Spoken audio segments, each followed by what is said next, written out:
Welcome back again to the Outer Dimensions podcast. We are in week 2 of our Hispanic Heritage Month, and obviously, you know who we are. We're Dre and Dave. We're those interdimensional podcasters who like to discuss movies and anything and everything in between. Dre, why don't you tell the good folks what our theme is this week?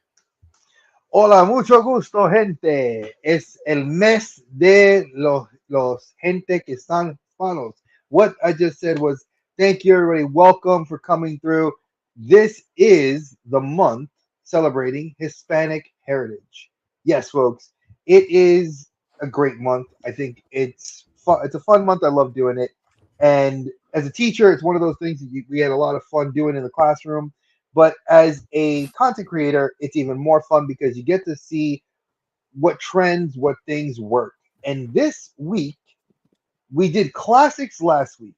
And the classics, boy, did the classics bring a lot of great conversation, a lot of great energy. And I'm hoping that we get that same energy tonight with animated films. Yes, we are talking the animated films. Now, why, oh, why do people think that there can't be Hispanic animated films? There are, not a lot, and they're mostly they were they weren't subtitled. They're not like Japanese, Chinese, or French, There's no or dubs as needed here. there's no dubs. It's if you watched it, most of them, like I said, there's two films from Disney, one from Sony, and one from DreamWorks. I think it was. I can't remember correctly. But let's jump into them, and we'll start slow. And if you guys had a chance to like do your homework and actually watch them, you guys can give your opinions about them. So let's jump into our first one. But before we do that, Dre, say hello to the chat. We got Rolando hanging out in the chat. Haven't seen anyone else comment just yet, but guys, if you're catching us on replay, don't forget we are available on Spotify, the Outer Dimensions podcast. You can always catch us in all of our past previous episodes. We have 15 episodes currently on Spotify or wherever you get your podcast from. So if you need something to listen to while you're at work or a long drive, don't forget to look us up there. And of course, we do this every Wednesday at 7 p.m. Eastern. But don't fret if you can't catch us or join us live. You can always catch a replay or check us out on Spotify. So please don't forget that. So let's get it going. All right, now into the first movie of the four of these. It is The Book of Life. This was released in 2014. It's produced by Guillermo del Toro, which, again, if you Yeah. guys are a fan of Guillermo's work, he is obviously most famous for his work on Hellboy, his work on Pan's Labyrinth, The Shape of Water, several other Pacific Rim. movies, Pacific Rim, which was his nod to. And folks, if you are not a fan of any of the kaiju style, or I shouldn't say kaiju, just mecha anime, that was what his nod was to Evangelion, which eventually we will do a review of the Pacific Rim And saga. honestly, Pacific Rim, the first movie, I can watch it over and over again. Pacific Rim 2, not so much. The anime is actually really good. The Netflix anime series is really, really good. And I've watched both seasons of that. So this obviously has a very large cast, and a lot of people got angry because the lead character was a Mexican character, but was not of Mexican descent. So Diego Luna, we all know who Diego Luna is. If you guys have not watched the Agents of Shield Marvel show, Diego Luna played the Ghost Rider in that show. He was also in Terminator Dark Fate, which was the last Terminator film that Schwarzenegger was in, where he actually played the like killer Terminator from the alternate future. So just a little bit of knowing. Zoe Saldana, we all know who she is. That's Gamora, folks. Danny Trejo, Hector Elizondo. Hector Elizondo, a lot of people don't know. He's actually very well famous amongst Latin American, um, what was it, like variety shows and comedy shows of the 80s in America and other Latin American countries.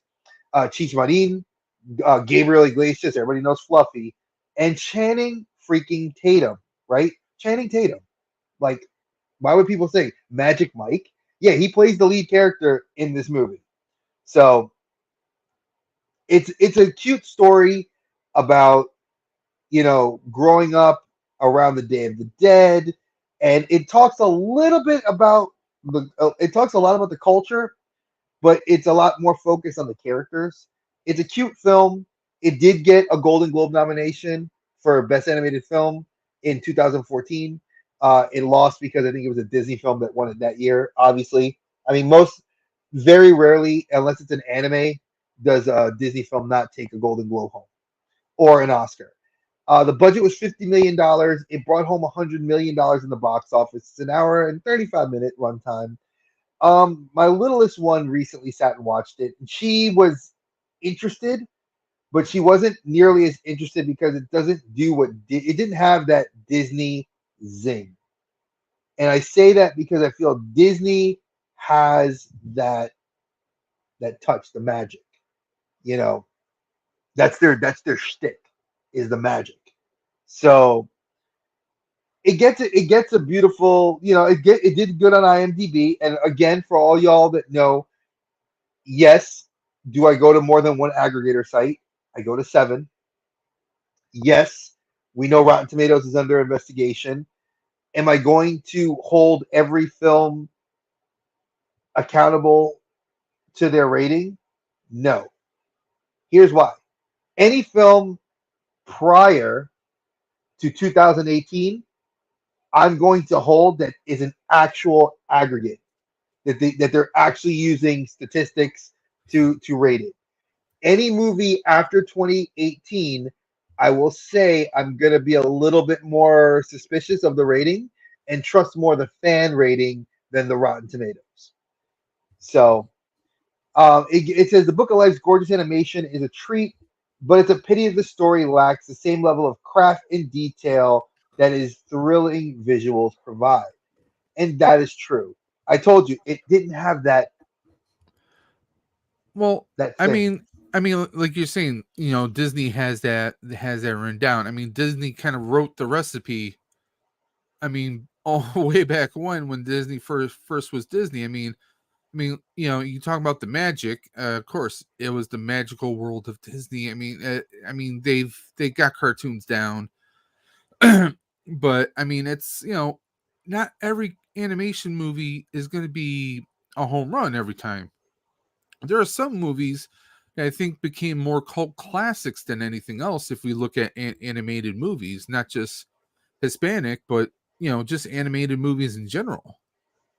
No, and that's true. It's like when you look at Disney, and I'm going to break it down like this. If you break Disney down in a part, you're looking at Disney as what Break it films. down. I know we're not. This is a family friendly episode, folks. So there are. I get. I wanted to totally, but I can't.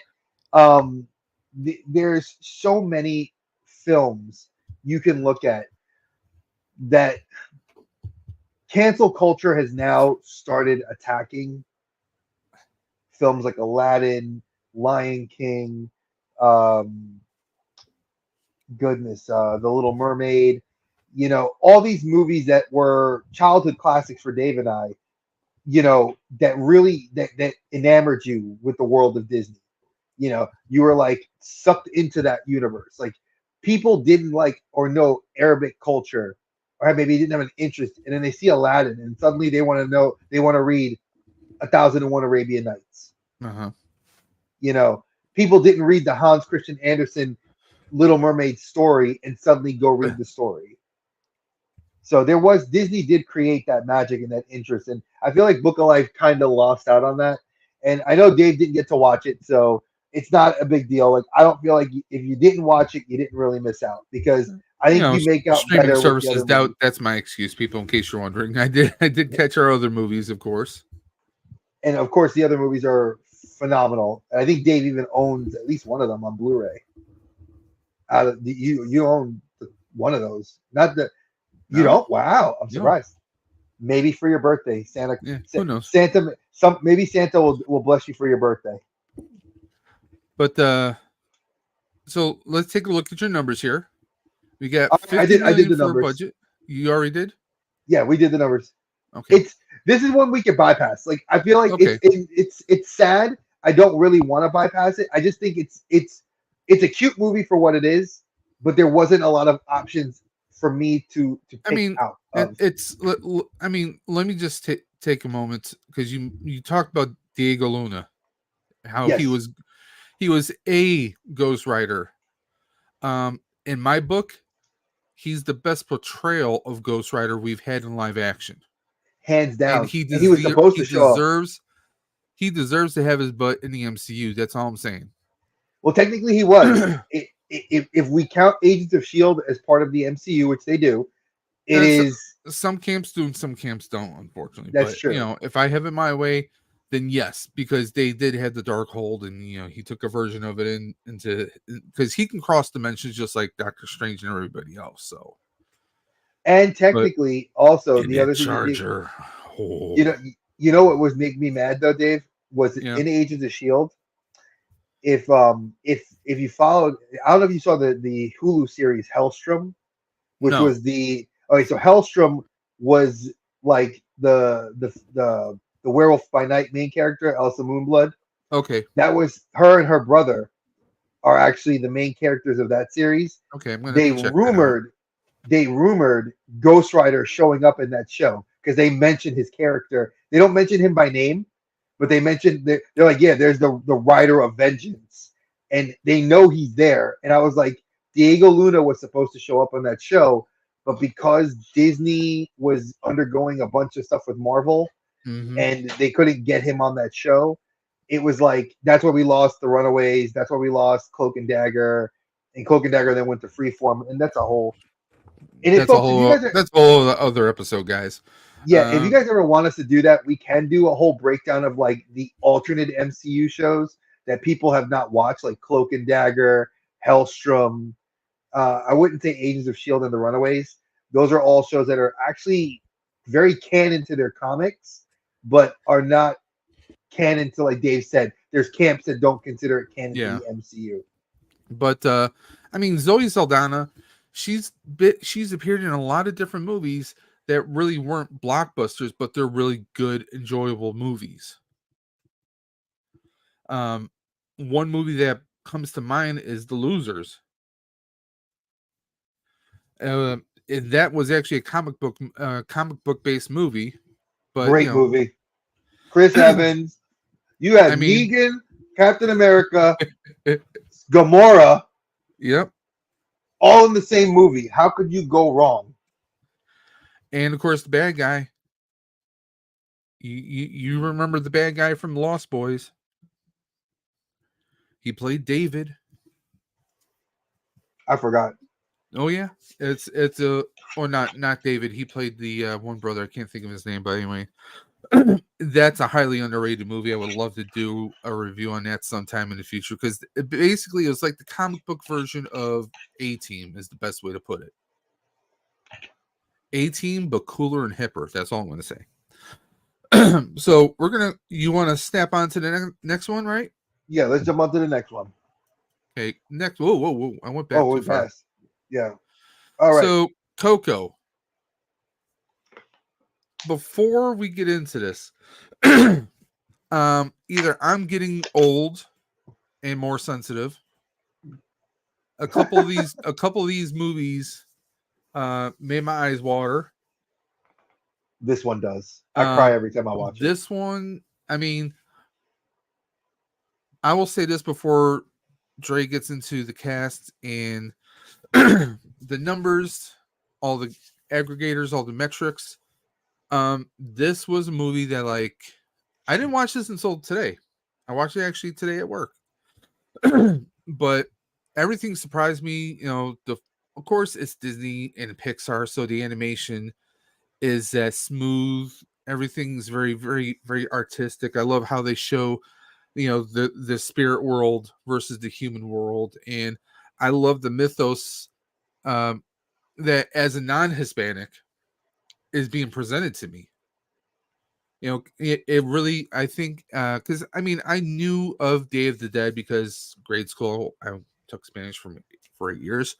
I can't speak to save my life, but I mean, we were taught, certain aspects of it, but it kind of expanded upon the Day of the Dead and how, like, what if the Day of the Dead really brings on this more spiritual, more in depth kind of, I don't know, like, not necessarily, I don't want to use the word canon, but like a legend or, like I said, mythos. It just kind of expands upon it.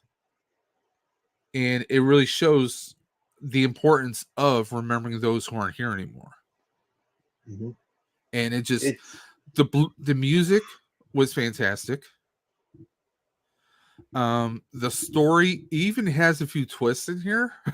oh yeah, there's uh, some good twists. I mean, it almost feels like, in the beginning it feels like an old folk tale, like a, I don't want to say like a grim fairy tale, but like an old style tale that you would have been told way back when. And it brings, like, this, honestly, I'd say 20 years from now it's still going to be a hit. It's going to be a classic Oh, it will be. 20 Yeah, years from now. um yeah. just the visuals and everything, it just, there was no dull moments in this story. I mean, this is something you can definitely watch over and over again. Now, I'm a 44-year-old Caucasian, and I was enjoying the music. I enjoyed every aspect of it, and it's definitely something I could see as a Disney classic 20 years later. Mhm. Easily 20 or more years later. I mean, this is something that, we're in 2023. You could show this to kids in 2063, and I'm sure they will still get it because there's no establishing it in modern times, so to speak. It to me comes off as a timeless tale. It is. And that's how I felt about it. So let's jump But, into the like, metrics. go ahead. Let's jump into the metrics because I think that this movie, um, just from looking at the cast, Gael Garcia Bernal, he actually, a lot of people did not know him. He is not very famous into many people outside of the Latin American community, but in Hollywood, he has been booming since before this movie and after this movie.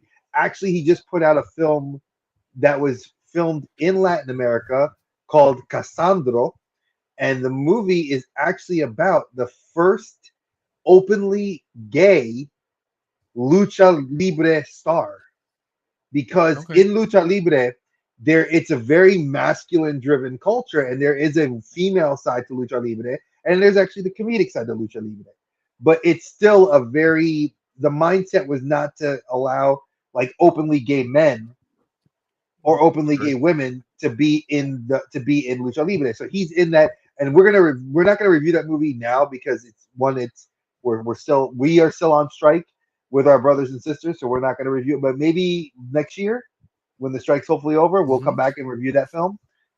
Edward James Olmos. Maybe, Need I say more? maybe we'll Royalty. review it with other wrestling films. There are, and that's another one I would actually love to do. Benjamin Bratt. A lot of people don't realize Benjamin Bratt is Mexican. Yes, he's half Mexican, folks. And Anthony Gonzalez.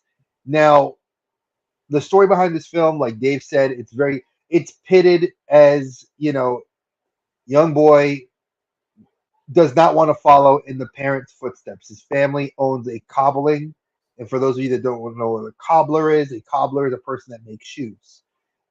So in Mexico, that is actually a traditional job.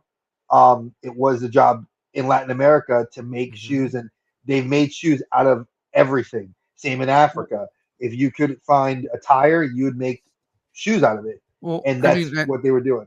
not just that, but I mean, his whole family's against music. And we're not going to get into the reason as to Yeah, why, because that kills the story. spoilers. There's the music, obviously, with the guitar at the center of the splitting the family, you get into that. Now there's a whole cast of characters about Day of the Dead, and really, like Dave said, what hits home is the idea of being forgotten. You We live on through our memories. People say that, even when you're gone, you still live on, right? Because My mother may have been dead for 10 years, but she lives on in memories. I tell my daughter and I tell my granddaughter and I tell, I'll tell my kids and my kids' kids. Mm-hmm. She'll live on and I'll live on. That's how this is. But imagine you're forgotten and how wiped out you'd be from existence because you no longer, there's no memory of you. And And that's a plot point here. a very big plot point, and obviously at the core of it is family, and I think Mm-hmm. it's a very solid film. It's goofy, it's funny, it's scary at moments. Like there really is some really funny moments. The music is by far, hey Cobb, by far the music, the score in this movie. It's on my phone. I have the whole score for this film. It's I love it. When we went to Mm-hmm. Disney actually last year, Epcot dedicated their Mexico pavilion to Coco. So like when you go into the Mexico pavilion, it's all it used to be the Three Amigos, which is Donald Duck and the two parrots. Now that's a little Mm-hmm. part of it, but Coco and now Encanto is taking that over, which I think is really Yeah. cool. Obviously, let's get into some metrics. The budget for this film was $225 million. It nearly it tripled its budget outside in the box office. It was it was overwhelmingly successful. And what's funny is I didn't put it in the Now, what does premiere that date. translate into today? No, this is yes, I know. It's 6 years later. Um, what's interesting is that the movie aired in around Halloween in Mexico City, Mm-hmm. and was like a raucous success. There was a red carpet. It was everybody was there. Then they did their premiere in the States, obviously, which was a few days before Thanksgiving, and blew people away. It blew me away when I watched it. Like I said, every time I've watched this movie, I've cried, and Well, it knows where to tug at your I heartstrings. mean, it's a real. I mean, it's a family film. I mean, like I said, I could easily see this being a classic, whether you're Hispanic or not. I mean, Yeah, certain things are gonna hit you because, like Dre was saying, it really focuses on remembering those who aren't here anymore, those who are no longer with us, keeping their memories alive. Because I mean, I'm approaching this as it's going to be 4 years. My father's passed. It's 11. It's going to be 11 years that my mom passed in January. So I mean, those kinds of things they do resonate with you. Because I always told people, because like a friend of mine asked me, he says you're always talking about your dad. I said, well, yeah. I explained to him that my dad had passed away, but the way I keep my family alive in me is that I keep them alive in my memories. I tell stories. It's like a lot of hmm times on my channel, if I'm doing a mod on something, I'm fixing something, I always mention my dad taught me if you don't have the tools, you make them. And that's part of me keeping my dad around, keeping him alive in me. I think we all do that. And like you said earlier, you keep your mother alive through your daughter and your family. I mean, this movie hits it on so many different levels. it really does. And if you're a I dog mean, lover or if you're a pet lover, this movie yeah, hits you. Let's just put it this way: it Mike Tyson's you. If you thought you yeah. could get away, like I'm a pet lover, pop, it gets you. If you got kids, it'll pop you. If Yeah. you are a person that is very tight knit with your family, it hits an all the Disney do they hit a home run. That's why I it mean, won it's best like film. it's like Day of the Dead. Okay, they're honoring Day of the Dead. It also gives me, and don't shoot me for this, Dre. It also gives me never-ending story vibes because No, I wouldn't shoot you for that. That I would because agree with 100%. because you get the young boy who he wants to he wants to prove that he wants to embrace music. He wants to, like you said, strike out on his own, so to speak. But he finds himself in a situation that kind of throws him down this rabbit hole, so to speak, this journey that you know he wants to kind of have both worlds, so to speak. without giving away anything. He wants to kind of have the best of both worlds, but then finds himself in this other world, and kind of like everything that he knew is kind of just twisted, turned upside down. I think is the best way of putting it. Yeah, it's But definitely he's it's definitely that torn. kid on their own. Their future, their fate is kind of in their own hands, and they're going on this fantastical adventure. And we don't really see that all that often anymore. I hate to say, I really don't think that we see a story Stranger of. Things. Stranger Things did it, Well, you got a group of kids though. I mean, but that's he's still but yeah, but Eleven's the yeah, main character. Let's be real, yeah, Eleven's the main character, yeah. and it's her story. But I We mean, like, got past the boys. but We're really telling her a story. family friendly story. Let's just put it that way. You don't consider that's a family friendly Stranger Things? Well, I for would. some, I sadly I can't watch it with my wife because she doesn't like scary stuff. So, My wife has watched it. She likes it. So I feel bad because it's solid. but I But mean, we're let's getting off. We're getting off. We're yeah, getting off topic. We're getting off topic. And anyway, like Dave said, this bring movie it home does hit you. with the nominations there. So obviously, this movie gets two nominations. Best song. The best song is "Remember Me," which I just watched a YouTuber who went to Oogie Boogie Bash in California, and they had Ernesto de la Cruz Hmm. playing the song. He was a guy in Disneyland on Yeah, stage. I've seen pictures of or clips of people who do dressed as the Coco and the Encanto characters. So, So he but was there. He's singing it at the park. So and if correct me if I'm wrong, they actually show, or I shouldn't say they show, but they play like three different covers of it, three different um, arrangements of it, I believe. One in the there's end credits. yeah. You get the So end credits one, which is they're all English, and I know on the yes. there's two versions of the album, and one Mhm. of the versions, I think the international version of the album has it in Spanish, so you can actually hear the song completely sung in Spanish. So and Benjamin Bratt plays Ernesto de la Cruz. So I'm not gonna let you guys. I'm not gonna tell you any more than that. Um, this movie, like I said, it got 13 other nominations, Yeah. but that was One. across the Oscars, the Golden Globes, the it was gonna win the year it came out. It didn't have any other competition. I personally felt, and it was the best holiday movie and the best representation of Latino culture I'd seen in a long time. And I'm not Mexican, folks. I'm Puerto Rican. So for me, Day of the Dead's not something Puerto Ricans celebrate, but we respect it as part of the Caribbean culture that we share with our Mexican and our Latin Yeah. American brethren. So again, watch this movie, Disney Plus, hands down. I mean, it's 100%. 97% Rotten Tomatoes. No, 100%. IMDb It's 100% Dre. 4.4. It's for Dre. It's two thumbs up. 100%. Listen, we're starting something in this episode. This is 100% Outer Dim certified. Yes, we're gonna start. We're gonna make a stamp for that. That's a T-shirt, folks. 100% Outer Dimension certified. There you go. So we're gonna move on now. You went over the budget, 225 Yeah, million. I did all that Box office. I mean, three how times. often do we see animated films do this? Not too often. Let's be honest. The next one does. But I mean, to hit best song and best animated film in 2017.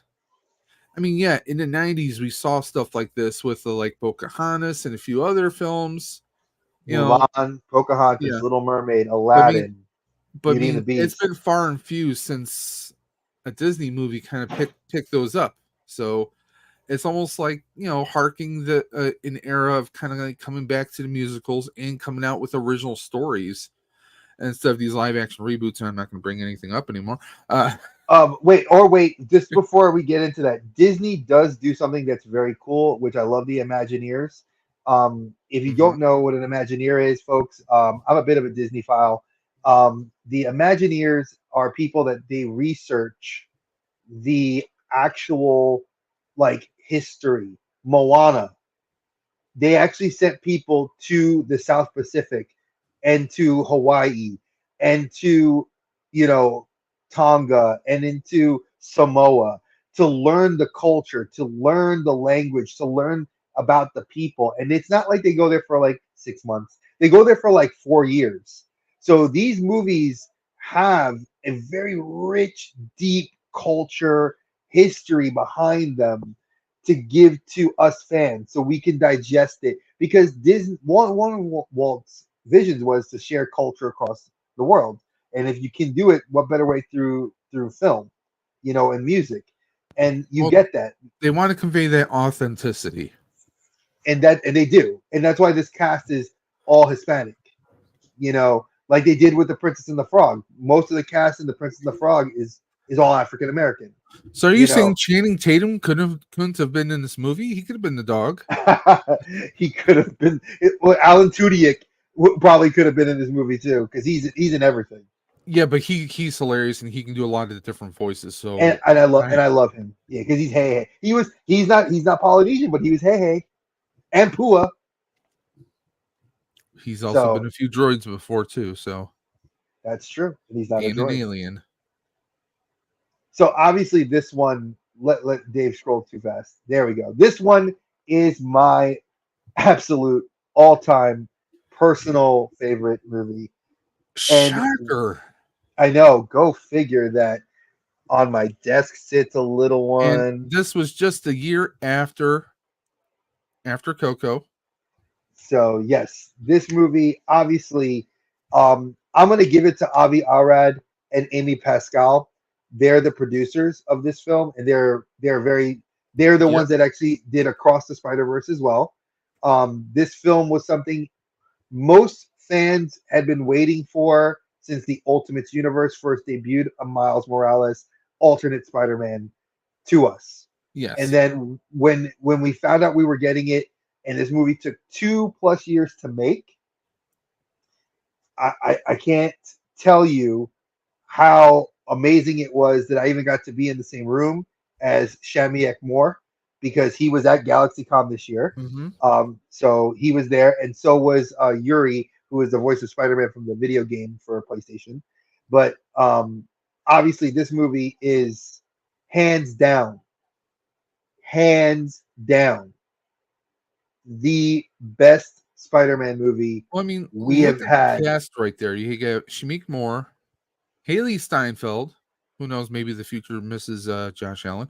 I mean, she's coming off Bumblebee and a whole bunch of other stuff. I mean, she's really blowing up now. And a music Nicholas career. Nicholas Cage as like a supporting character in here, which I mean, we haven't really seen Nick Cage play a supporting character since like Kick Ass. I mean, Yeah, yeah, Kick because I Ass would mean, be his we first haven't one in a seen him do while. a supporting character role, and he played the Spider-Man Noir just perfectly, and I can't wait for the third film when he's coming back. Oh God, Luna they look Lauren, so. Luna Lauren Velez, Lily friggin' Tomlin, a Yep, comedy legend herself. and she played Octavia. No, Mahershala Lily Mahershala Tomlin Ali. played Aunt May. You Oh, think there's a yeah, she difference? was Aunt May. She was Aunt Yes. May. That's right. I Get your forgot. Spider-Man characters right. Oh And he please. says he loves the movie. I don't know. I love the movie. And of Own it. course, Love it. I'm sorry. He's always going to be Cottonmouth to me. Liev Schreiber. No, Oh, Cottonmouth Mahershala Ali. from Luke Cage. I know Oh yeah. he's supposed to be Blade. If they ever do make the movie, because it's Uh, still isn't still okay. having director issues. It's no. Blade's been the director issue's been solved. It's in filming. It's now because of it was COVID delayed, and now we're strike delayed. So Yeah, he's Blade. He is signed, sealed, delivered as Blade. When we will see him show up in the MCU, I don't know, 2026. but Blade might be coming out of the Charger with a walker. We don't know. I um, mean, like he's such a great actor. I remember first thing I ever saw him in was a show called The 4400 on USA yep, Network. Not the that was a second great version of it, show. the original version. Yeah, not the CW. The No, CW no, version of the no, 4400 was terrible. no, but the original version on USA Networks. He was fantastic on there. he just blown up since then. I mean, I loved him as Cottonmouth and Luke Cage. He was just great at being a villain. And Liev Schreiber. I mean, if you guys don't know Kingpin. him, I mean, Have you not watched? Wolverine. I mean, He you was know, Sabretooth in the Wolverine in no, Wolverine's Origins, X-Men Origins Wolverine. what was the show on Showtime he was on? Oh God, yes. You know what I'm talking about. Donovan, Donovan. Donovan Tate. Yeah, I Tate mean, Donovan. he is a great actor and just it just I mean, it's just an amazing freaking cast in here. It's a different story. And I mean, it just like it's a home run movie because I mean, personally, me, you guys know. I mean, come on, my channel's Dave's Dimension. This is the Outer Dimension podcast. I mean, we deal with different realms and different timelines. This is a perfect movie right there. Okay. Two, I mean, we get a very young spider hero here. 13 years old is how old he was when he started. 13 years old. A different set of powers too, you know. And I mean, I think they did everything so fantastic and dare I say spectacular. You got to be careful with that. So two things that Dave did not mention. Inside of the cast, Luna Lauren Velez, we know her as the mom. She plays the mom character. She is also a former character actress from a little known Fox show called New York City Undercover, where she played a detective for the DEA and worked as an undercover cop on the show. She was also a police captain or a lieutenant, I believe, lieutenant or captain in Dexter. Yes, she was. So right there, that's how great me, an actress. Listen, I watched her way back on New York Undercover, the one that was on Fox. Yeah, I loved it. That show was because great. that was the joint back then. Yeah, Malik Yoba. Malik Yoba playing. He was the bald black cop, and that was after Cool Runnings, folks. Yes, folks. Yeah, Malik Yoba. Yeah, that's Malik Yoba after Cool Runnings. So believe that he was actually really cool. Again, this Shamik Moore. If you meet him, he's such a very cool, down to earth dude. One of the cool things, I got to briefly just kind of ask him a question as I was walking by his booth. I was like, "How is it being Miles?" And he's like, "It's fun because it's being." He's like, I love the comic book, I love the character. And he's like, it wasn't hard for me to figure out how to slide into this character. And I thought that was awesome just to kind of ask that question before his like assistant at the table got mad and I walked away because I did that for free. But I digress. You know, it's like the guy brings a life to Miles as you needed to, because Miles's character is deep. He is in a world where there's a Spider-Man that already exists, and he was just being himself. You know, a biracial kid living in Brooklyn who's smart and is just kind of walking the line. You know, for me to meet this character in the the mid 2000s was like, where the hell was Brian Michael Bendis hiding this guy? Like, this should have been something that I could have grown up with, you know. And it's such a cool concept. You know, he lives in the city. He thrives on hip hop culture. He's a toy collector. Yes, folks, Miles Morales is a toy collector. And there's just so many cool facets to his personality that you gotta love the character. And this movie, since it's part of a trilogy, is the Miles origin story movie. So I'm giving you that heads up. Now, do you feel that Miles was Marvel's answer to Blue Beetle? No, I think because we already had Hispanic characters in the MCU already. There were several characters that were like Hispanic, but like not really talked about. So, I mean, like their attempt at getting like, okay, we need to get a character who he's Hispanic or he's, you know, different ethnicity, but we need someone that can really grab people. That's going to be not just someone who's in the background or someone who teams up occasionally, but someone who, I mean, let's face it, Spider-Man. Everyone knows who Spider-Man is. You know, I so think Bendis, when he wrote the character, from what I can tell from reading the Ultimate Universe and seeing how Peter Parker was killed, because for those of you that don't know, spoiler alert, I'm not gonna forget the spoiler alert, folks. If you haven't read the comic, go and read it. It's an excellent comic book. The Ultimate Spider-Man ends because Peter Parker is overtly in public killed without the mask on in Brooklyn in front of Aunt May's house by Green Goblin, who is unmasked to be Norman Osborn. When he's killed in that alternate universe, Miles sees it on the news. And that triggers there to be this whole, like, a world without Spider Man. Blue Beetle, Jaime Reyes was sort of like already a thing in the DCEU and not the entertainment side of it, more the comic book side of it and the cartoon side of it already. Because he's been around. Like you and I talked about this, Dave, off screen a couple weeks ago.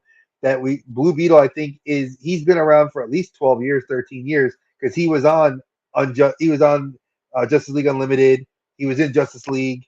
He was Young in Justice. Young Justice, Yep. which did 7 seasons. So he's been a mainstay character around, and he's been in the cartoon animated movies with the Teen Titans. So Yep. we know he's been around. Smallville. And he did show up in Smallville, which I totally had forgotten about, and then I had to Google it and then go to YouTube and see the episode. So that was actually pretty cool to watch. But I digress. Just when you look at this film based on its Oscar win, it is the first film that's not Disney, since Rango. Rango was Johnny Depp, and that was our boy Tim Burton. Mm-hmm. And I liked Rango. It was weird, but I liked Rango. So you have to say 7 years Disney dominated. Now, mind you, during those years, Disney got its run for its money because it had Ponyo, which was a Studio Ghibli. Studio Ghibli has been giving Disney its run for its money because every movie I'm about to tell you is from Studio Ghibli.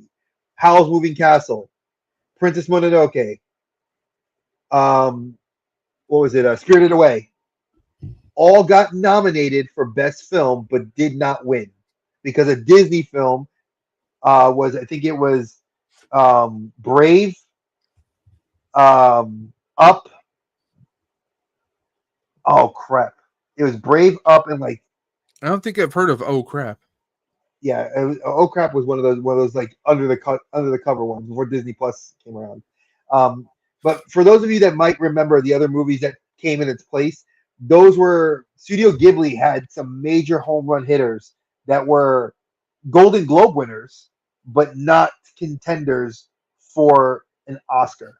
And for this movie to take an Oscar, mind you, Black Panther got an Oscar nomination. How many superhero movies get Oscar nominations, folks? Donut, 0. Black Panther, Dark Knight, just to name 2. So budget small by modern day standards, $90 million. Because Yes. usually animated films, and that's kind of a bit of a point of contention with Disney right now. If you guys watch, was it Matt Pat on the Film Theory channel on YouTube? He always makes a joke that other studios outside of Disney budget under $100 million for their movies, and they're wildly successful. Disney budgets their movies at 200 plus dollars a film, and sometimes they don't even hit a home run. So just to put it on the level, $384.3 million. Obviously, is part of a trilogy because we know the sequel, Across the Spider-Verse, was just released on Blu-ray not even Mm-hmm. 2 weeks ago, and it is already the #1 Blu-ray selling out everywhere. The only other Blu-ray I think that is competing right now, and I'm going to take it out, is this one. For those of you that have not gotten this, it is the 4K Batman Mask of the Phantasm. So this is the only other Blu-ray that's competing for animated film for this year. Now, obviously, when I state that Across the Spider-Verse, probably one of the most phenomenal films you're going to see this year, and I still say if it doesn't win an Oscar, I will be surprised because Elemental did not touch that movie. And I'm biased, mind you. So, again, when you get Tom Holland to say your movie was cool and that it was the best Spider-Man movie to date. That's ever been made. Coming from an actor who plays the current Spider-Man in the MCU. Well, I mean, that statement it's not wholly unbelievable because Tom Holland is a Spider-Man fan, for one. Of course. Two, I mean, that's like I might get hate from this. I mean, think of this as Batman Beyond. I think that's a very comparable. No hate. Very comparable. Because you get the Spider-Man Peter Parker who falls, and then we get a new Spider-Man that suddenly shows up. He's not as big, obviously he's much younger, and I'm that's why I'm comparing this to Batman Beyond, because you hit, of course, instead of 20 or so years later, this is only maybe months after Peter Parker died, maybe a year. No, not even. It's week. It's weeks. It's like a week or two. It's like a week or two. If you follow the storyline, in the comic book, it was like months had transpired in the Ultimate Universe. In this movie, it was like a couple days. About the specific origin, because that's kind of spoiler for the sequel. Yes, because you need to watch. I don't want to necessarily say anything about that, but I mean, just the look of Miles. Miles went, eventually evolves into this black suit. Okay. But he's still, we all know Miles is, he's rocking his Nikes. He's got his hoodie and his tunes going on, I mean, this, I'm surprised this movie didn't make more money off the, the product placement. Hello. It did, because Nike, Jordan's actually re-released the shoes the year the film came out. Yep. And then they made variants on the shoes, which are now going for $3,000 or $4,000 a pair. I'm not even going to mention the Hot Toys. We're not going to, because I'm getting one. I will be getting one. Yes. But I mean, like, it's, he's a different kind of a Spider-Man. And yes, he does get a mentor in this movie. If you've seen it, you know what we're talking about. I don't want to give too much away, but I mean, it's, it's just a fun movie. Like when I first, I'll admit it. When I first saw him, I was like, they're really gonna they're gonna move into the Miles, but how's, because the reason why I was saying that was, I know that usually if there's one, because like with TV shows, if there's a Superman on the big screen, they can't do a Superman on the small screen or vice versa. So I was thinking in my head, okay, they have live action Peter Parker, so how are they going to get? I mean, is this just going to be complete standalone? That's what was confusing me by the whole thing. But then, my wife was like, "Well, it's an animated Spider-Man. Are you still going to want to see it?" I'm like, "Yeah, I'm going to want to see it." And we went to the theaters and saw it, even though this is right before the pandemic and everything. And it was a fun vibe. You're going on the ride with Miles, and I really enjoyed that. And something that people don't one may wonder, why did this movie make the list? Well, when I went to there were several Hispanic websites that I went to, and this movie was listed on there in the top 5 movies to show for Hispanic heritage, and I kept wondering why. Then I looked at myself and I said, why am I researching this? This is easy. I'm a biracial kid. Well, I'm multiracial. But for me, imagine growing up seeing myself, a little brown boy that could have been a Spider-Man. You know, not Yeah. not the typical white skin, brown hair, brown eyed, or blonde hair, blue eyed Captain America, or black hair, blue eyed Batman. This was a character that was a main character, and he took the role reluctantly because he wanted to save Brooklyn, and has blown up in popularity, not only in pop culture, across every medium you can think of. Miles Morales exists in some way, shape, or form in people's houses, regardless of the color of your skin. Well, Dre, Everybody I'm going to likes show this you guy. something very quickly, okay? Mhm. Yeah, I have that. I have that entire run. What if Miles Morales is Cap? Yep, Hey, we could get this movie. You never know. I love that book. That was actually a great book. It's a great series. It was a great miniseries that came out last year. Um, Come tune into my channel to do the sort of stuff, because I know a lot of people don't like comics, and we don't talk comics on the show, but we mention it. But again, as a kid that's a biracial kid, or a mixed race kid, and myself as a mixed race adult male, this is good, and I feel like it's a great teaching moment, um, to show people that this is the reality of the world. Mixed race people exist, and they can be popular characters in the media. You know, I feel like it's a must see. You know, this is I think this is one of those films that I'd put in your top 10 movies in your life you need to sit and watch, even if you don't like animated films. There I were mean, people like, that did not like animated well, films and saw this movie. look what you put down there where what Chris Pratt said. Mhm. Chris Pratt, who worked with Lord and Miller on the Lego movie, described it as an emotionally moving, cutting edge, progressive, diverse, funny, meta, action packed, silly, visually stunning masterpiece. Well, that does sound like Chris Pratt, let's be honest. But it's 100% on point. But it is meta. But we're not going to get into the things of it. Watch the film.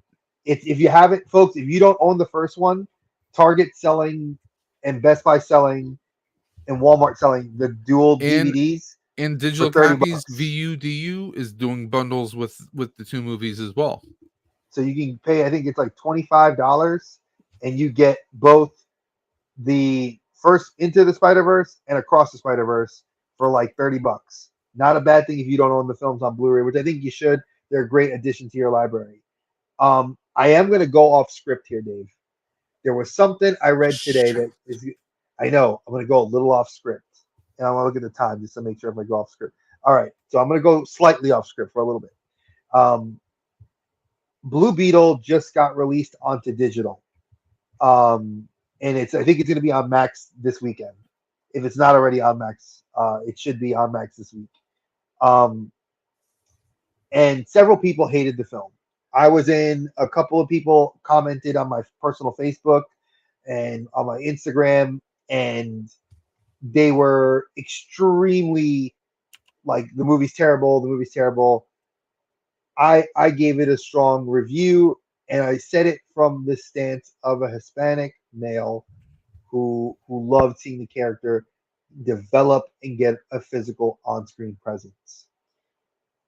There is a scene in the film where there's a receptionist that tells Jaime, she calls him Jamie. And he said, "No, my name is Jaime." And she goes, "Okay, Jamie." Now, as a person of color stating this, if you purposefully mispronounce someone's name, that is overtly disrespectful, racist, ignorant. And the movie did that, I know, as a purposeful statement, but there are people that have complained on my Facebook and on social media.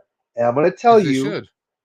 I'm going to tell you, kiss my ass.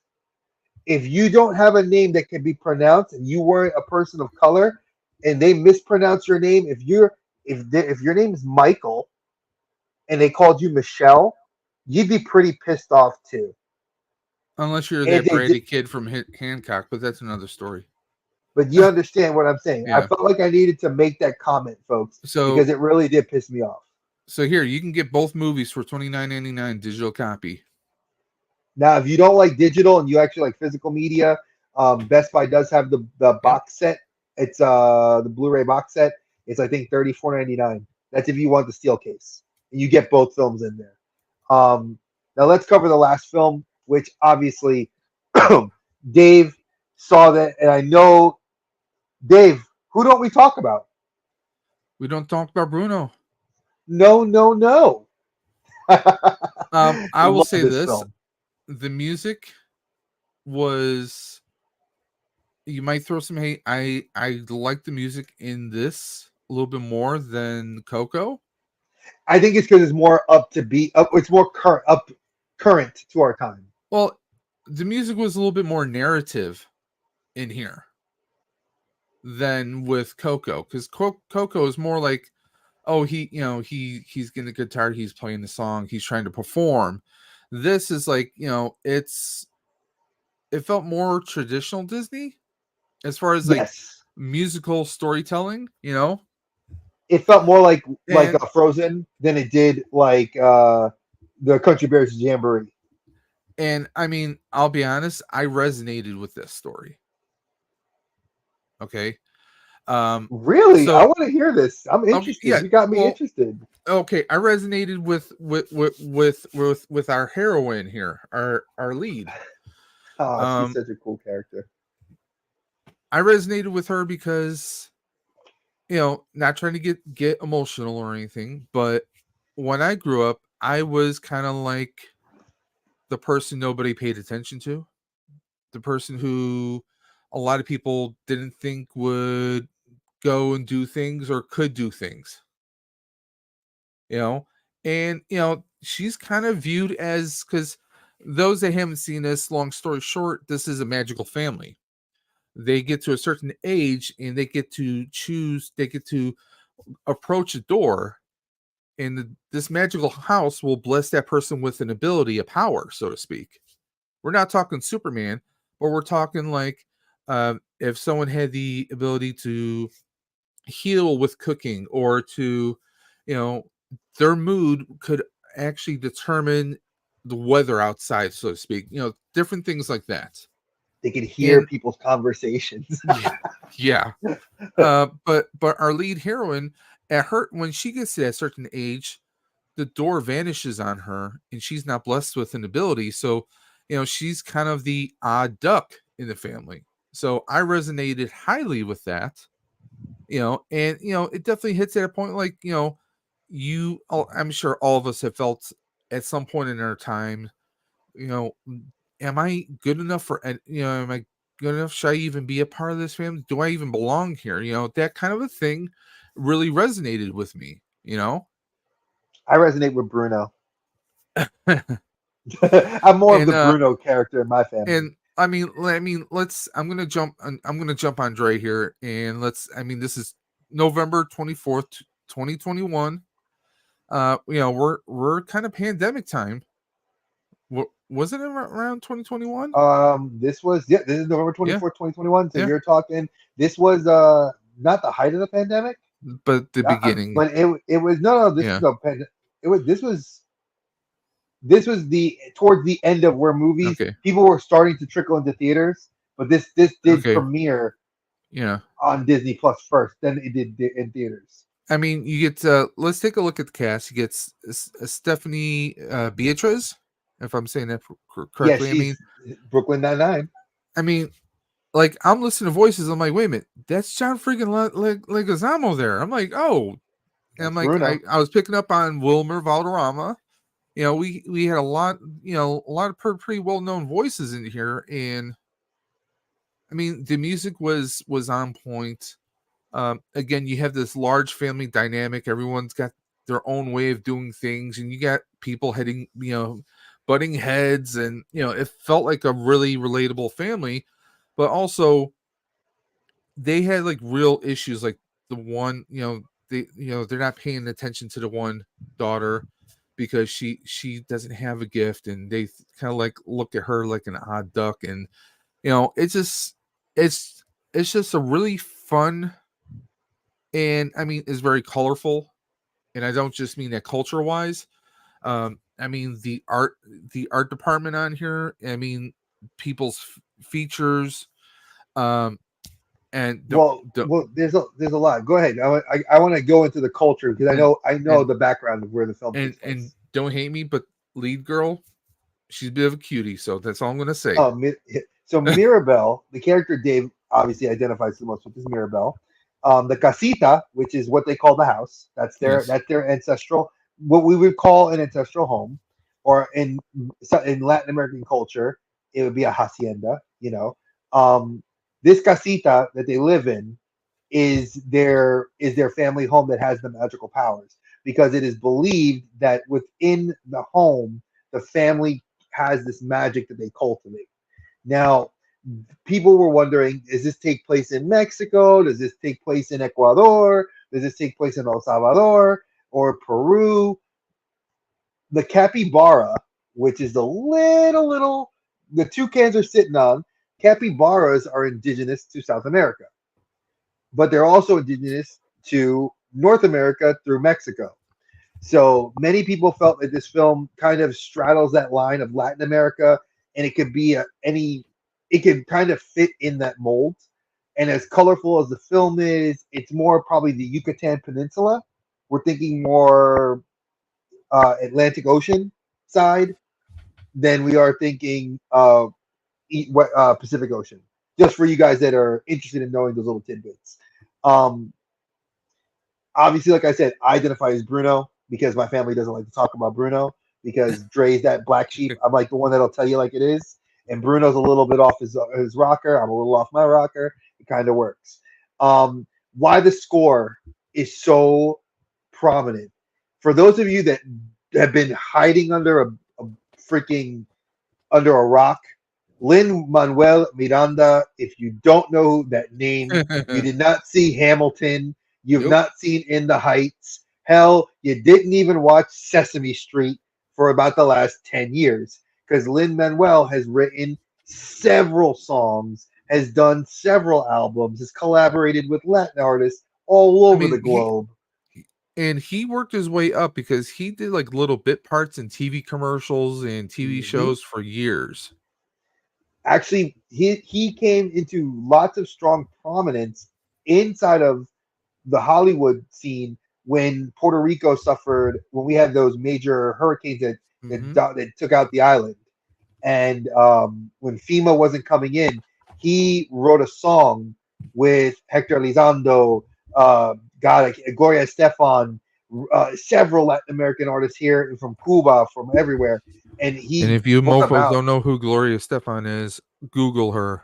Google. She's probably one of the best Latin American artists outside from that's Latin American. When I say that, really Caribbean American because he's from Puerto Rico. But I digress. Um, this he wrote the score, sings several songs on here, and has like gotten the cast to buy into the music. And when he writes it from a place of culture. He writes it from a place of research. He does his homework, and that's why it's such a very amazing, loved, so well done. That's why I agree with Dave. This Coco hits you in the heartstrings. This will make you dance. You'll dance to these But songs. it's still very relatable, and I could see this being Another classic, yeah. it's definitely classic. Now, if I had to compare the two, uh I mean the characters I think are more enjoyable in here, but the But I think you said story it in best. Coco is very strong though. Okay, Coco's story is something like Snow White, where the story is very tried and true.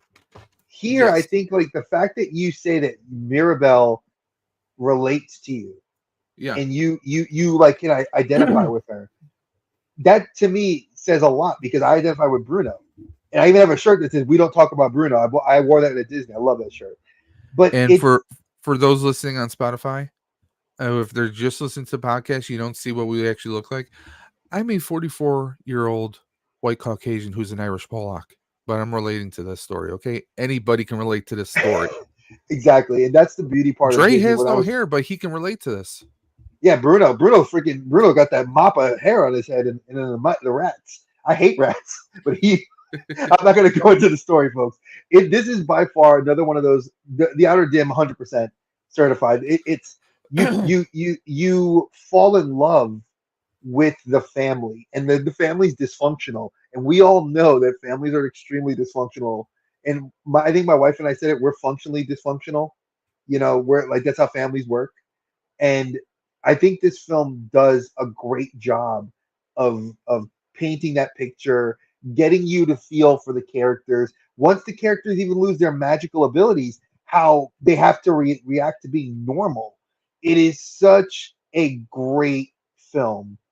And I remember when I watched it the first time through, Lana, myself, Meredith, and Rory, we all sat down. Rory was still too little because Rory was just about like a little under a year, a little. Well, she was born in June 2020. So she was a little over a year old, year and a half when this film came out. She couldn't sit and watch it, but she could sit and watch Into the Spider Verse. So that lets you know that my daughter, who is also mixed, liked Encanto, but did not love it as much as she loves Into the Spider Verse. And we took her to see Across the Spider Verse, and she sat and watched that film too. She is her The Highlight father's Story. daughter. Of course, she is her father's daughter. She knows better. She knows what's good. That's why she's gonna be Spider Gwen. Hello. So again, they said the Denver Post, John Wenzel wrote with Encanto alongside other films like West Side Story, which was they just redid that and that was really good. And Being the Ricardos, which they just did on Amazon, another great series. Which eventually maybe Dave and I will do like a mini series of like shows that kind of touch on things like that. Latino voices are having a moment in U.S. cinema, injecting a diverse set of cultures long ignored by TVs, books, movies, video games, stage shows, and news media. Folks, hey, it's our boy Wolfie. Good to have you Wolfpack, in here, brother. I'm gonna what it do? state What it this. do? I'm gonna state this. Dave said it best that you don't have to be Latino to really appreciate it, but the truth of the matter is, being Latino, we're getting more prominence in the media in a positive light. And I like that. I like that films like West Side Story, which we all know, you know, are about gangs in New York, and you know, it was about Puerto Rican gangs in the Bronx, and if you didn't see or know the story of West Side Story, you wouldn't get into that because they were like, oh, they were white actors in the 70s and 60s that did these movies. But when you update the cast and you give it that injection of what the culture was, the actors shine because they Mhm. feel invested. Listen, I can replace Tom Cruise in Top Gun, but would Top Gun still be Top Gun without him? Without Maverick? No. You need Tom Cruise. I can't have Tom Cruise not be Maverick. I can't have Michael Keaton not be Batman 89. I can replace him, but does it work? It doesn't. And it's not just the based on the color of his skin, it's based on the actor. Here I'm going to base it on if you inject an actor into a role that they want to do, you see them shine. And this cast did that, and Well, I I'm gonna loved it. I'm gonna say this. It was nice to see John Leguizamo, break out the old comedy chops Yeah, it's been a for while this. because he's been very serious his last Yeah, couple of well, movies. he's done serious stuff. I mean, like, I mean, I think he's been doing Outside of his serious history, stuff since outside of Romeo and Latin American Juliet. history. No. Outside of his stage shows, because he did Latin American Well, History for Dummies, well which for is hilarious. but like movies, for just straight out movies though. Like, I mean, John Wick, um, Land of the Yeah. Dead, George Romero's Yes. Land of the Dead. I mean, he really like. this is kind of like harking back to maybe, well, maybe not the pest, but it was definitely harking back to his old comedy roots, you know? Chuan Fu. Yeah. I would say that, yes. So I can agree with you. I think everybody in this movie really cared about the cast, really cared about the music, and it really harkened. And then I did see, if you haven't watched on Disney Plus, folks, Encanto's live show of people singing the songs in Disneyland was at the Hollywood Bowl is phenomenal. It is a Well, great watch. I don't like to throw shade, but I want to throw shade at Disney Plus.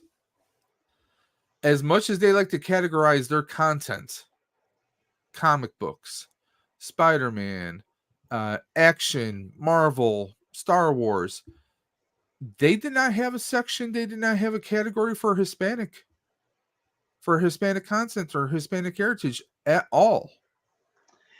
But they did for Asian American Pacific Islander. They did it for AAPI. They did it for Yeah, Black History. I'm but they really surprised didn't they didn't here. do anything. Because I'm I was going through surprised. Disney Plus because uh when I watched Coco and Encanto, I was thinking, okay, I'm just gonna do a search for like Hispanic heritage. They should have something up. They didn't, and I found that very surprising. That So is I'm true. throwing. So Dave's Dimension is throwing shade at Disney Plus. Okay, No, Disney. the collector safe space throwing some shade because Okay, the we our just dim scratched the pod is parks. throwing shade at it right now. I'm just saying. I like Listen, maybe Disney. there is one, but it wasn't like on the main screen, so it might be hidden somewhere. You know how like Netflix hides those different categories. Who knows? No, But because I just thought that was kind of weird. that is. I have to admit, I'm a little perturbed because we just dropped like 9 grand in Disney last year. This Y'all could have given me. Yeah, you can't pay attention to my month. they they A they, month. they got your money. That's now see, that's true. See, Wolfie, I agree with you. I agree with you 100%. We do get left on the back burner. And I know Hey, now, I'm just I saying. don't want to argue. I don't want to argue with people because I know people are going to come and say, well, what about Black history? What about Asian? Listen, everybody, I agree as a historian, as an educator, as a Hmm. parent, I get it. But when I get to split my love between being both Black and Puerto Rican, Well, guess what? I know we don't get a fair shake, Wolfpack and we do says get left on the we get. two Go ahead, Dave. streams, so he's trying to show love on both. Technically, we're streaming this on 3 channels, and I'm sure there's other channels doing videos right now as well. But yeah, I know, and we appreciate you, brother. Trust me. I mean, it sucks that we only get a month, but you know what though? To me, my I celebrate the heritage, and if hmm you, and the thing is, that's all you have to do. Enjoy what you watch. You know, I can tell you on Black History Month what movies to watch. Should you watch Roots? Yes, you can watch Roots. It's depressing. It's a good film. I could tell you to watch for Asian American Pacific Islander. I could tell you to go watch The Last Samurai.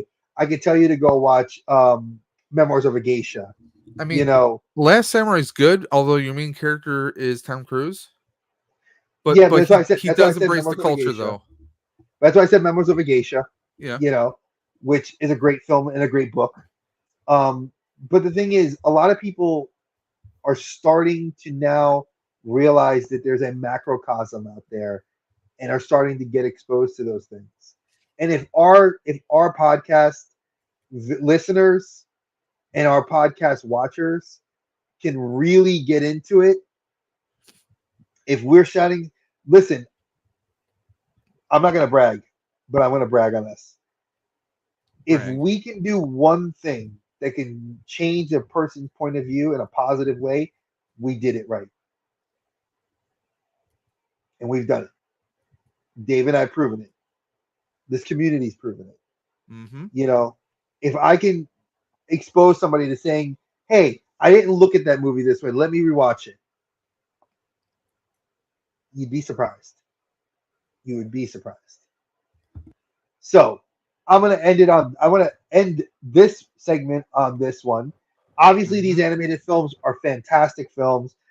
Granted, Book of Life wasn't the greatest one, and Dave didn't have to watch it for me to say it. I agree with it. With him on it, it's not the greatest Hmm. one. But I will state this, folks. Next week, we have A little bit of fun. a, a little bit of fun, a lot of fun. We have a double whammy hitting. You're going to get us from 7 till 9 p.m. You're going to get us streaming on not one, not two, not three, but four channels. And we are doing horror films for Hispanic Heritage Month. By the way, did we update this, or do I need I to did. download it? I've Okay, I've I'll I've I'll have to up, pull it up. I've updated the cheat sheet. There are several films on the cheat sheet, folks, that are new. If you guys have, um, I have to change one of the films because I couldn't find it anywhere to watch. Okay, But if you have access to Tubi, Amazon, or Shutter, you can watch several of the films. Obviously, Pan's Labyrinth is going to be on that list that we were talking about. The Devil's Backbone. Um, we can go through a couple of them. And I'll tell you which ones that where you can because watch them. because we had Devil's Backbone, Yep, we're doing the Devil's Backbone. and where can this The be viewed? This can be viewed on Tubi. Tubi. Okay, Scroll over to the that next is one. TUBI, people. Yep, In case anyone's wondering. TUBI. It's free. It's free. Pan's Hans Labyrinth is Labyrinth, this is on Max. and I mean it's Guillermo del Toro and Doug Jones. I mean they've No, no, no, worked together. don't give it. They don't get the rest of this. They don't get the special. They get the It's little just a little taste. tease. Yeah, we're giving them the spoon. Rec number 4. This is on Shutter. This is a Shutter exclusive. Don't know how it is. It's just a Shutter exclusive. Okay, So you have to find it on Shutter. Shudder. La and this Llorona, one. the Weeping Woman. This is also on Shutter streaming service, and that's how I had to find it. Um, you can sign up for it. Go to the next one. That's it. Just those 4. No, there was more. I have to download Oh, new yeah. version Okay, then. he has to download the new one. All right, so the new one has Madres. Madres is an Amazon Prime exclusive film, subtitled. Let me get the other one. There's 2 more films. So we're doing 6. It's gonna be a total of 7. I found 7. Let me just And how long is uh this episode? 2 hours. 2 hours. Because we're getting a guest, folks. Why that fourth channel? Who's that fourth channel, Dave? Tell them who that fourth channel is. Do I? You should give him a EC little collecting. taste. Yeah, our boy EC. He's gonna be the special guest host, and he is a fellow horror fanatic, folks. He is a big time fan of the horror film genre. All right, so the films I've added to this. It's called Madres, Amazon original. You can watch it on Amazon right now. And this one I downloaded. It's a harder film to find. I think it's currently on Shutter. It's called The Bone Woman. The actual name is Huesera, Huesera. It is a very, very good film. A lot of these films were shown only at TIFF, which is the Toronto International Film Festival. So it did really, really well. It was kind of like it was the first film for this director last year. That's like an hour from me. What are you talking about? Toronto. Yeah, it's right over Canadian border, man. Bam. I'm Ain't not that from. I'm not Canada. I'm not Canadian, eh? one of these years I need to go to the actual Toronto festival. I would love to go up to there to see films. That I know it's a pain in the ass to get tickets. I know it's almost impossible to get invited, but they do let a small amount of non-media people in to see films. It's like a wait list of wait list of wait lists. I mean, people stand there all day. but you do get to actually go see the film with the people that were either the actors or actresses, Yeah. and And usually of course, the this directors. year it's a little bit thinned out because of something going on, a little strike. Yeah, yeah. So that's pretty obvious why why we discuss older films.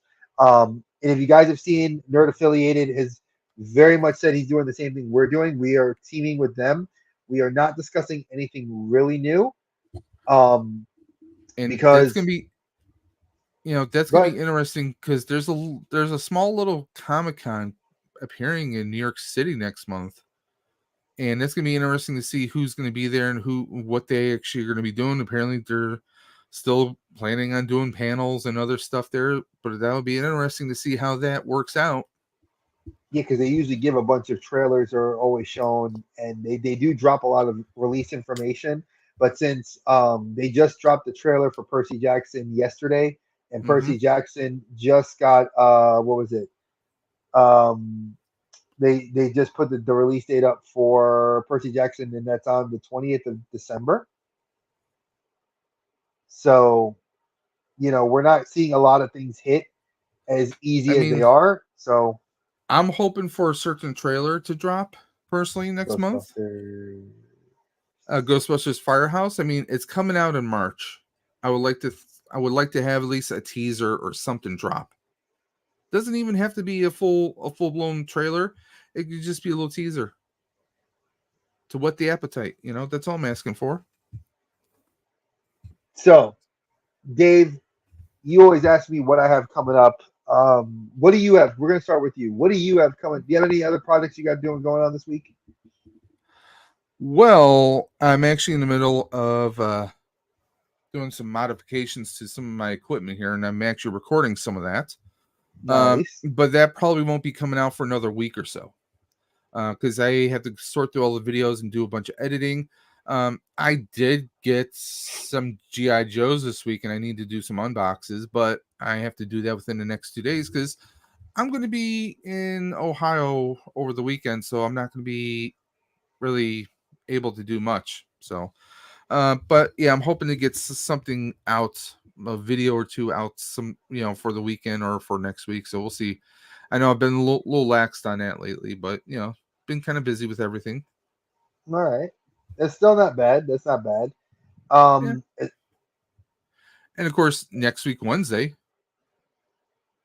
our stream well, obviously we have our stream next week. with So from with but our second guest, our second ever guest. hmm Don't now worry, Colin. If you're watching, we'll be gentle. Don't worry. we'll try. We'll try. Um, as far as what I have going on, Cobb says Mon- Tubi is awesome. it is Monday. I have uh Rex from Millennium Workshop coming on the member Hmm. spotlight for the Collector Safe Space. Or as I That'll like to call be him, Rex and Effects. that's going to be Hey, 7 p.m. Eastern. he builds props, so it's effects work. So yeah, he's Rex and Effects. Come on. And then on Wednesday, we have our show. And you guys know I do drop an episode every Wednesday at noon. Today's episode was a recap on the growth of manga in the US and how American comic books are competing with it.